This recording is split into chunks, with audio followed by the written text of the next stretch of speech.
Hello, and welcome to UDL in 15 Minutes, where educators discuss their experiences with UDL. I'm Louie Lord Nelson, UDL author and leader. Today, I'm talking with Amanda Tong and Clair Sheppard, who will share a story from when they worked together at an independent school in Sydney, Australia. They're going to talk about how Clair's students shifted in how they saw themselves as learners. Hi, Amanda. Hi, Clair. How are you? Hello, we're really well, thank you. Hello, lovely to be here. Oh, wonderful. So, can you each share a bit about your current roles as well as the roles that you had at the independent school? Absolutely. So I'm a special education teacher by trade. I've been working in that field for the last 17 years in both special education settings and mainstream settings with diverse student populations from preschool age right up into adulthood. And most recently, I've been working at an independent school, a mainstream school in Sydney. And I coordinated the learning support program in the prep school, the primary school there for many years, before transitioning to a UDL coaching role, working with staff across the school from kindergarten to year 12. And I had the pleasure of being involved in a project based around UDL with Clair during that time as well. So I'm Claire. I'm a primary school teacher and I've been teaching for 7 years. I'm currently teaching year two at a school south of Sydney. However, during my time working in Sydney, I taught year four and then year five and worked with Amanda in a professional learning group to learn and share my experiences with UDL. Perfect. So, from what I understand, part of the success with UDL that you both experienced came from pairing teachers and learning support teachers. So, could you describe those relationships and how those were set up and how those were supported? Yes, so I guess in some ways a little bit of background information about the school would be helpful. So, the model of delivery for learning support when I arrived at school was a very traditional one. So, learning support managed all of the programs and individualised plans for students with an identified disability. And students who weren't performing in class at a level commensurate with their peers were referred to learning support for additional assistance. So, this support was delivered largely through withdrawing students to attend remedial sessions or through the provision of a learning support assistant or teacher's aide to work one on one with students.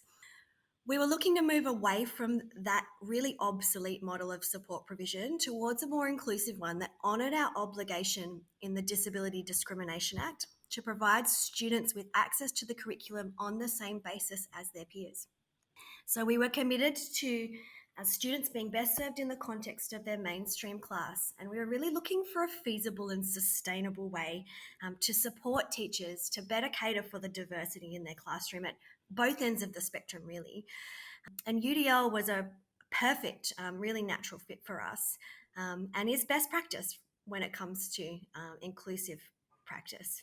So our challenge was then, once we decided on our philosophy and pedagogy and our mode of delivery, was facilitating buy-in from staff.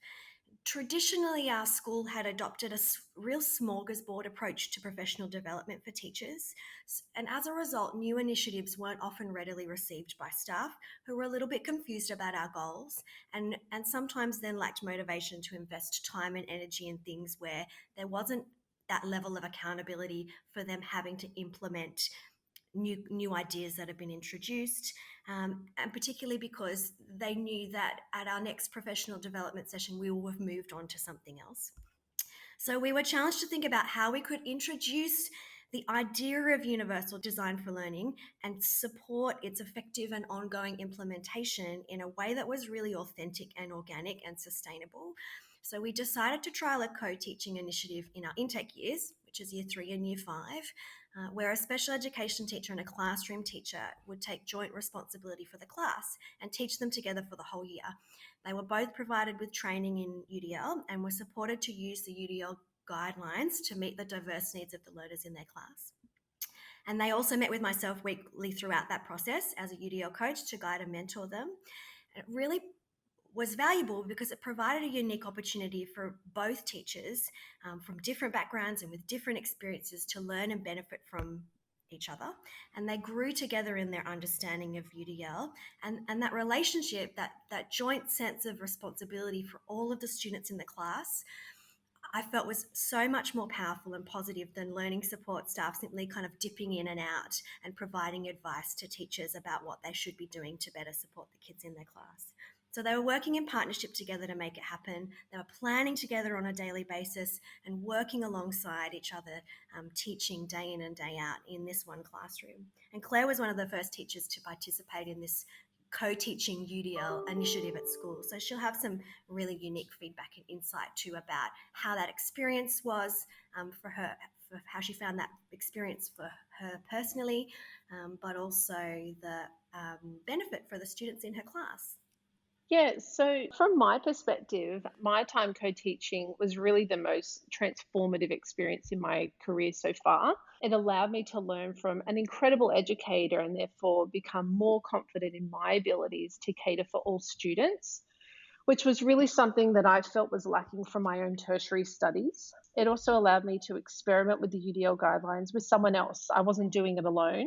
So we constantly reflected on what worked, what didn't work, and we were like minded educators who shared a passion for improving our practices and ensuring all our students had equal access and opportunities. So this was really key. We were open and honest with each other, so really kind of balanced each other out. So it was just such a perfect way to take on board something new and learn together. That's perfect. So, how were teachers paired with one another? Because this, you had to build an incredible bond of trust and just like what you talked about, Claire, having that open and honest conversation along the way. That's a real relationship. So, did people already have a working relationship before they went into this partnership? They did. We approached teachers that we knew initially would be on board, that had a similar kind of philosophy and approach to education and an interest in working with a diverse population of students. So, particularly in Claire's scenario, we had 100% buy-in from herself and from the special education teacher.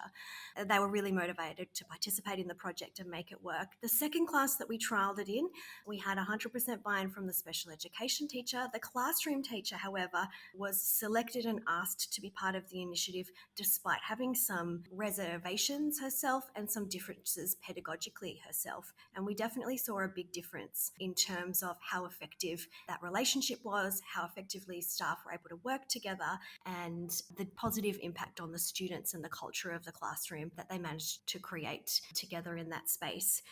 Yeah, we all have to come to kind of a mindset with UDL to be effective implementers. And for some, it just takes a little bit longer, or they just need to see something before they can move forward. So it's exciting that that teacher still said, yes, I'll give it a shot. So, over time, there's possibility. There's always possibility.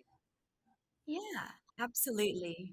And definitely I think that when we surveyed the staff about universal design for learning and their knowledge and where they were at in terms of their UDL journey and, any kind of concerns they had around implementation, one of the biggest things that they said was, I really want to see what it looks like in practice.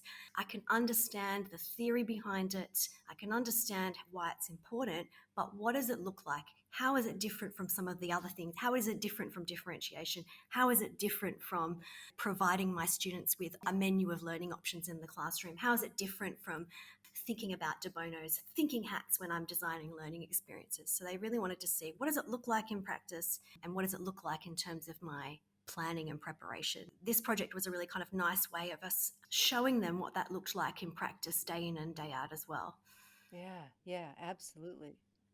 I think I think in terms of the co-teaching relationship, one of the most challenging parts initially for me, the classroom teacher, was giving up a little bit of control and sharing the journey and the class and the responsibility with someone else. And I think given that I was quite new to the teaching profession anyway, I wasn't really set in my ways. I was really very open to trying anything and everything. So I think that was part of our success in that it was a little bit easier for me to give up control and say, okay, my co-teacher today is really going to run the class and I'm going to work with a small group, where I know from working with Amanda and talking with teachers, some of the hesitation is the classroom teacher not wanting to give up that responsibility. And in that case, it's just not going to work. It needs to be a partnership. Yep, you're exactly right. Yeah, giving up some of that control is a big part of it.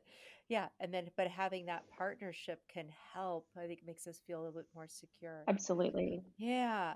And those open lines of communication too. It was really lovely for us to have those facilitated kind of reflection times together, because there were doubts along the way too. I remember at some points in that kind of process, Claire would be unsure of what kind of value she had to add, but being really open with, of course, she had so much value to add to that relationship and a different perspective and skills and expertise to contribute. But it was just about being open in terms of those lines of communication and communicating that with her co-teacher, and for her to respond in that really nurturing way as well. Because I think both teachers, interestingly, Claire said at the time she was quite a new teacher. The special education teacher had been working in special education settings for 20, 30 years, so very experienced, but similarly was experiencing the same level of kind of doubt. This is a new context for me. I'm not used to working in this way or in this relationship. What value do I have to add? So those reflection discussions and together were really important, and those open lines of communication and that feeling of safety to kind of express those concerns and doubts and move past them was really important as well. That's a great segue to the next question that I actually wanted to ask, which was about the students reflecting on their learning. So we have the teachers being so reflective, but then how did you help the students start down that path of reflecting on their learning? Because we know that's what is needed for them to understand what it means to be an expert learner. Yeah, so having worked with UDL for a couple of years, I was looking for a way to kind of take my experience and knowledge a little bit further. I wanted to, I suppose, have my students finish the year with a really good understanding of what learning looks like for them, to really get inside themselves and figure out what works and what doesn't work.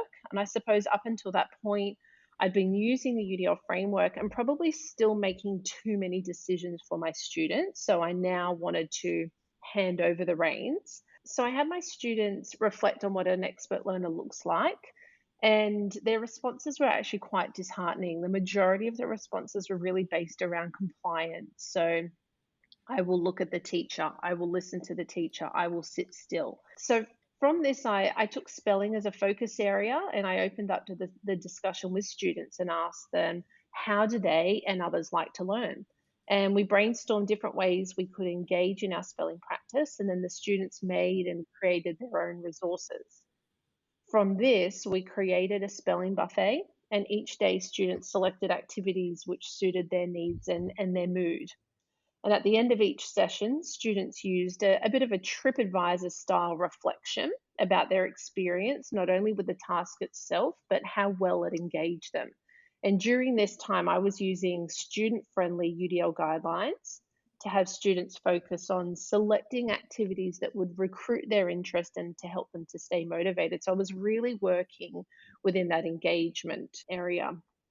Something I found that was really important during this initial phase was being really open and honest with my students and allowing them to feel comfortable enough to speak their mind. It was important for me to take a step back and give them the freedom to use this time to explore their learning needs, even if I didn't always agree with the choices that they made. And I really noticed a difference in their own personal reflections within a week of doing this. And then I was really thrilled to see them applying this same approach, this same process into different subject areas without me even prompting it. So it was a really powerful experience to give the students some control and some freedom as to how they like to learn so that they could best learn about themselves. I'm just like so excited. I'm jumping up and down in my chair. It just sounds so perfect. So I love the spelling buffet. I love the TripAdvisor style feedback, and then using the student friendly UDL guidelines and saying, listen, we're doing this all together. It may not go great all the time, but this is what learning is all about. Not, of course, using the word iterative with them, but that's essentially what you were saying. It's just beautiful. I love it. Thank you. So then, Amanda, I just want to get from you where, so Claire is working on this and they're building this. So then, how were you offering the support that you offered? What did that look like? Yes, so I was offering support in a number of different ways. So, as I say, I was in a bit of a coaching and mentoring role at that stage at the school at the time. So, Claire and I were meeting weekly to kind of discuss the project and how it was progressing. I had a little focus group too of teachers who were like minded, and we were engaging in some communal online professional learning as well.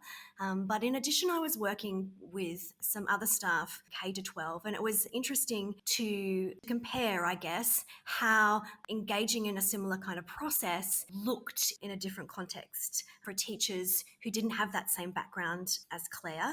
And I think without generalizing too much, that process of scaffolding student learning and laying those really strong foundations to support their understanding can sometimes come a little bit more naturally to teachers who have that strong grounding in early childhood education and in that primary setting. I worked with lots of teachers as in that instructional coach kind of role who really gravitated towards the idea of providing students with extra options. I love that menu idea and that idea of giving them options to express their understanding, but then in that other sense failed in some ways to grasp the importance of providing them with options to engage their interest and support their understanding at the same time. The importance of setting students up for success by checking their understanding and conferencing with them regularly, which Claire did so much of, and making sure they have a clear understanding of the expectations required of them for any given task, by, for instance, providing them with a rubric and an exemplar, or pre-teaching key content and subject-specific vocab, explicitly teaching them how to use the tools they need to complete the tasks that you've set for them, particularly when it comes to the use of assistive technology, designing a research task and providing students with options for how they could demonstrate what they learned isn't going to be successful if you haven't actually taught them anything, if you haven't provided them with any scaffolding or guidance about credible sources, taught them how to read for key information, or supported their understanding of what they've read by pre-teaching vocabulary and concepts, or taught them how to take notes by synthesizing and summarizing what they've read. All of that important groundwork needs to occur before they even get to the point of being able to demonstrate what they know. And Claire supported her learners so well in the context of that project in terms of setting up laying all of those really strong foundations for the kids in her class. And that's ultimately why we saw so much success in that particular context. And it was certainly interesting in my role to see when we tried to replicate that and there wasn't that understanding of the importance of all of that, the results were much more variable. Yeah, I'm sure. I mean, I could talk with you guys for hours, but we've definitely filled our 15 minutes plus. So, I want to say thank you so much to both of you. It's just so inspiring, and I love the fact that you're moving this forward, even as you've shifted in your positions. You've taken UDL with you. I know we didn't talk about that here, but I know that, and so I want to say thank you for that because you're just spreading it to new places and other kids are getting the opportunities too. So thank you so much for your time. I really appreciate it. No, thank you for the opportunity. Thank you. It's a real joy and a real pleasure to be able to chat with someone so highly esteemed in the UDL field and knowledgeable and wise. So we're the lucky ones, Louis. Yeah. Oh my gosh. Well, thank you so much. So, for those listening to this podcast, you can find supplemental materials like an image montage with closed captioning, that montage with audio descriptions, a transcript, and an associated blog at my website, which is theudlapproach.com/podcasts. And finally, if you have a story to share about UDL implementation for UDL in 15 minutes, you can contact me through the udlapproach.com. And thanks to everyone for your work in revolutionizing education through UDL and making it our goal to develop expert learners.